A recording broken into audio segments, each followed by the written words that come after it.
College athletes should not get paid to play football. College football has been around for more than 100 years, and the debate about paying college football players has been around the same amount of time. Should college football players get paid to play?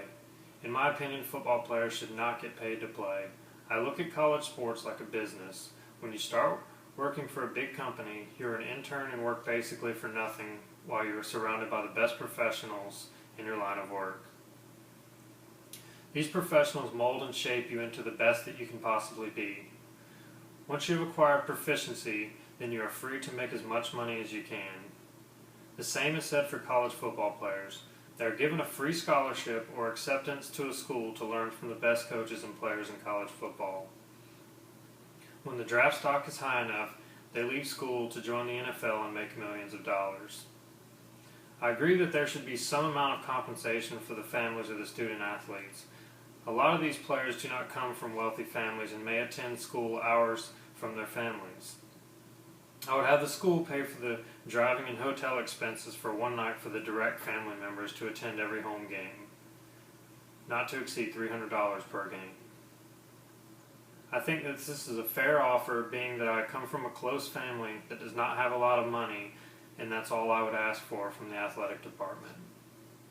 Is the business of college athletics unfair to people that play the game? Well, I would think so. But just like any business, there are going to be some things about it that you do not like. Texas A&M will make an estimated $72 million this year off of their merchandise. This is directly connected with the success of Johnny Manziel, their quarterback. Every player who signs on to play for their school is agreeing to the terms of the contract. They are not being tricked into anything. It is actually hammered into their heads through multiple student-athlete orientations when they arrive at school. They are absolutely not to engage in any activity that can be directly profited from, and are not allowed to accept any money or gifts while they are enrolled in school. Dealing with how to fairly pay college athletes is something that can never be done. The problem is, how do you decide who gets paid what amount on the team? You cannot. What if they were to become injured or arrested early in their college careers and you have already paid them for their attendance to your school? How do you recover the money paid to the athletes? Good luck trying to recover thousands of dollars from an 18 to 21-year-old kid that has probably spent the money already. That puts the coaches in the hot seat to find new players, and we all know how college football demands wins. And if you cannot produce, then you are fired. Another thing to consider is the NCAA has just moved the BCS system to the playoff system for the 2014 season in an attempt to even the playing field for the smaller schools who struggle to get into big bowl games in the national championship. If you start paying players, how will the smaller schools be able to compete with the money that the bigger schools will be offering to high school kids to come play for them? When will the money offerings reach its cap? And if it does, then how will the NCAA be able to keep up with how much money an athlete is really being paid? There are 120 college football teams in the NCAA. Of those teams, there are roughly 125 players on each team.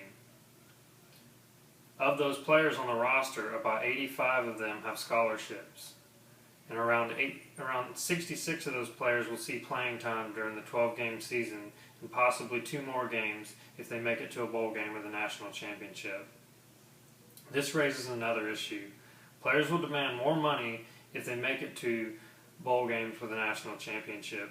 Just like players in the NFL get bonuses for reaching certain statistical milestones in their contracts, players will then be able to take control of how much money they will be making.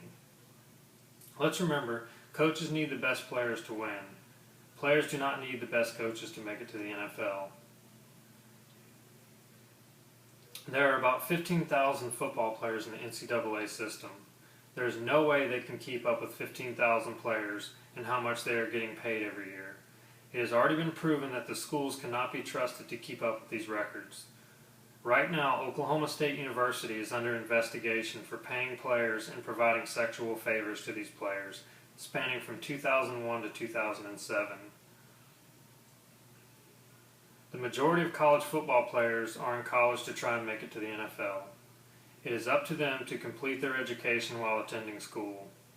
Coaches and faculty are there to mold and shape student athletes into the best that they can possibly be on and off the field.